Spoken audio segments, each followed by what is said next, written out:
Today topic of past indefinite tense. Tenses running में है। आज का जो टॉपिक रहेगा, आज हम पास्ट इंडेफिनिट टेंस में फॉर्मेशन ऑफ एफर्मेटिव सेंटेंस को बनाना सीखेंगे।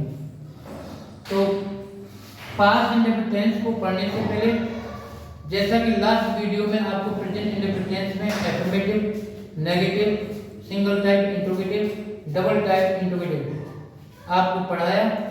उम्मीद करता हूं कि जो स्टूडेंट्स हैं किसी भी क्लास का, हर एक बच्चे के सिलेबस में और इंग्लिश को सीखने के लिए, जैसा कि पहले आपको बताया गया, टेंस एक बहुत इम्पोर्टेंट टॉपिक होता है। टेंसेस के बगैर, टेंसेस के बिना कोई भी टॉपिक कंप्लीट नहीं होगा।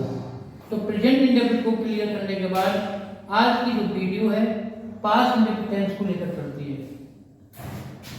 पास्ट इंडेफिनिट टेंस, जैसा कि प्रेजेंट को आपने सीखा, वर्तमान की घटनाएं अनिश्चित, उसका आइडेंटिफिकेशन आपने पढ़ा। क्रियाओं में ताहे, किए, थे, ताहू आदि शब्दों का आना विद हेल्पिंग वर्ब। आज की जो टेंस है past indefinite tense, past indefinite tense का आइडेंटिफिकेशन भूतकाल की जो घटनाएं होंगी, इस टेंस के हिंदी वाक्यों की क्रियाओं के अंत में, in the end of the words, क्रियाओं के अंत में ता था, ती थी, ते थे, आ, ई, ए आदि शब्द आते हैं। मतलब पास्ट इंडेफिनिट टेंस को बनाने के लिए पास्ट इंडेफिनिट टेंस का आइडेंटिफिकेशन क्रियाओं के अंत में ता था, ती थी, ते थे, आ, ई, ए आदि शब्दों का आना। अगला, इसमें जो एक्शन होगा भूतकाल में, बीते वचन में, वो इनडेफिनिट रहेगा। बात आती है यूज ऑफ हेल्पिंग वर्ब।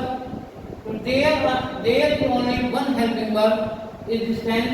इस टेंस की केवल एक ही हेल्पिंग वर्ब होती है और वो होती है डिड। अब आता है कि हेल्पिंग वर्ब का यूज,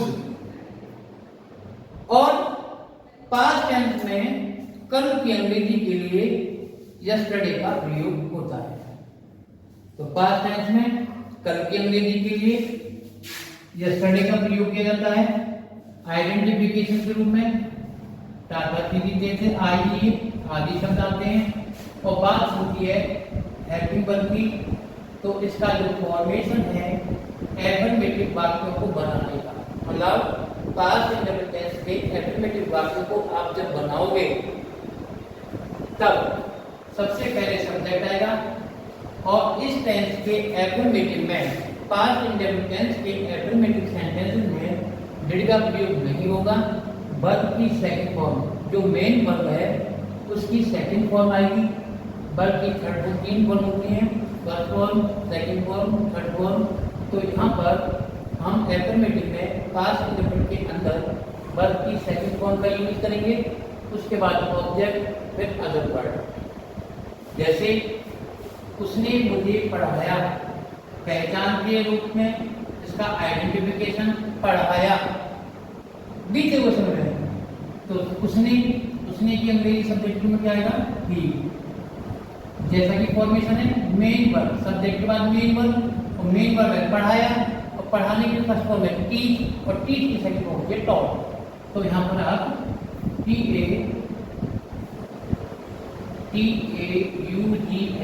टॉट सेकंड फॉर्म का प्रयोग करोगे, मी माने ऑब्जेक्ट। इसी प्रकार वह कल बाजार पैदल गया, कौन गया, वह। जाने की फॉर्म में गो फर्स्ट फॉर्म होती है, गो की सेकंड फॉर्म वेंट होती है। और इसी टेंस में एफर्मेटिव में पास्ट इंडेफिनिट में सेकंड फॉर्म का यूज होगा, तब आ जाएगा वेंट। कहाँ, बाजार को। कैसे, पैदल। कब, यस्टरडे। जैसा कि बताया है कल की अंग्रेजी के लिए यस्टरडे का प्रयोग होगा। क्वेश्चन ये है कि पास्ट इंडेफिनिट के एफर्मेटिव में डिड कब आएगा।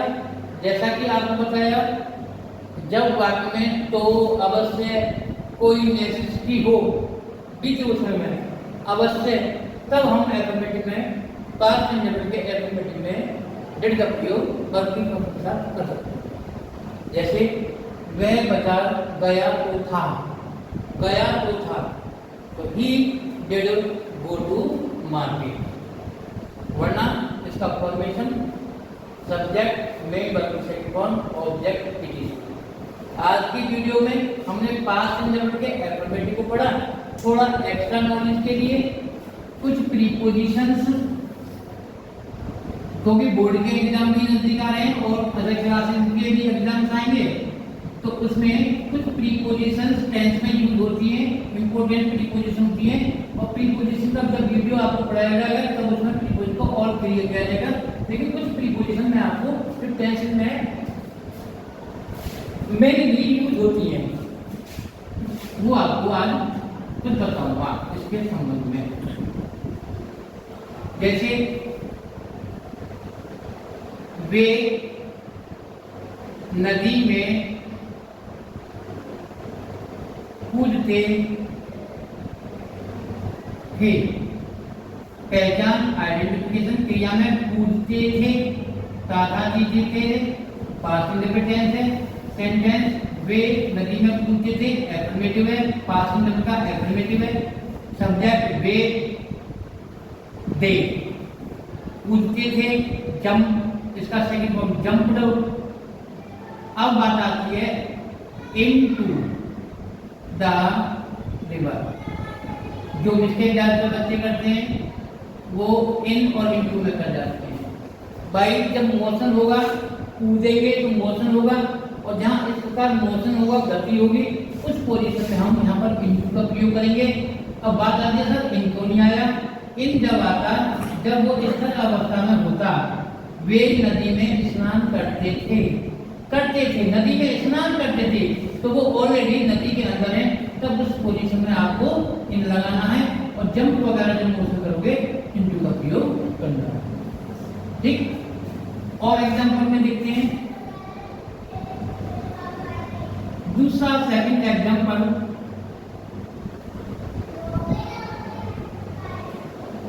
वह लड़का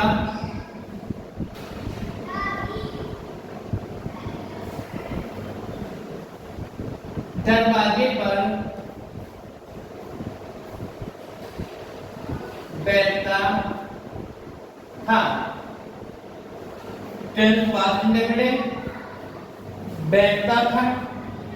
आइडेंटिफिकेशन का जो भी डायरेक्शन है उसके अकॉर्डिंग पास्ट इंडेफिनिट है, और सेंटेंस हमारा पास्ट इंडेफिनिट। तो वह लड़का, आपको डेमोनेस्ट्रेटिव प्रोनाउन बताया, तो वह लड़का के लिए that boy.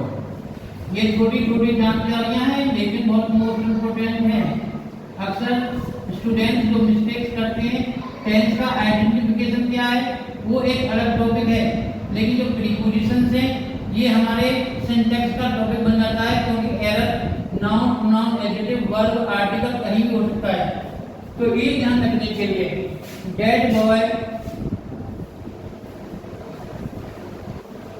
Sat at the door. अब सर एट क्यों लगाया है, कौन का भी जो मीनिंग पर के लिए होता है। वह मेज के ऊपर बैठता था, तब तो कौन आएगा, इस तरह अवस्था में किसी चीज के ऊपर बैठा हुआ। लेकिन एट का प्रयोग किसी बड़े भाग का छोटा पार्ट, मकान बड़ा है, रूम बड़ा है, उसका छोटा पार्ट एट, तो इस पोजीशन में हमको पर के लिए एट का प्रयोग करेंगे। ब्लैक बोर्ड पर देखो इंफिनिटिव में, तो look at the black board, on का यूज नहीं हो रहा, क्योंकि ब्लैक बोर्ड उस रूम का एक पार्ट हो गया, छोटा हिस्सा, तब उस पोजीशन में एट का प्रयोग करेंगे। स्थान के लिए भी एट आता है, समय के लिए भी एट आता है। भाई महात्मा गांधी का जन्म गुजरात के पोरबंदर में हुआ, तो Mahatma Gandhi ji was born at Porbandar इन गुजरात। गुजरात एक बड़ा स्टेट हो गया तो इन आ गया, और गुजरात में ये छोटा स्थान के लिए क्या गया एट, तो बड़े भाग का छोटा पार्ट। भाई मैं मेरठ के शास्त्री नगर में रहता हूँ, तो I live at Shastri Nagar इन मेरठ। मेरठ से पहले क्या गया, मेरठ एक क्या हुआ, डिस्ट्रिक्ट हो गया, और शास्त्री नगर उसका एक स्थान हो गया मेरठ के अंदर। तब ऐसी पोजीशन में एट का उपयोग भी करते हैं। जैसा कि आपको फ्रॉम बताया, एट बताया, इन बताया, इनटू बताया, ऐसी काफी प्रीपोजिशंस हैं जिनका प्रयोग हम सेंटेंस के अंतर्गत करते भी हैं और वहां जाकर अक्सर बच्चे मिस्टेक कर जाते हैं। तो आज की वीडियो में जो हमारा मेन टॉपिक समझाने का था वो पास्ट इंडेफिनिट के एफर्मेटिव वाक्यों को किस प्रकार से बनाया जाएगा। इस वीडियो के थ्रू आपको पास्ट इंडेफिनिट का एफर्मेटिव सेंटेंस, इस टेंस की हेल्पिंग वर्ब क्या होती है, इसका आइडेंटिफिकेशन क्या होता है, इसी प्रकार की वीडियो के साथ हम नेक्स्ट वीडियो में मिलेंगे नेक्स्ट टॉपिक के साथ, rule of negative tense of past indefinite. Thank you, have a nice day.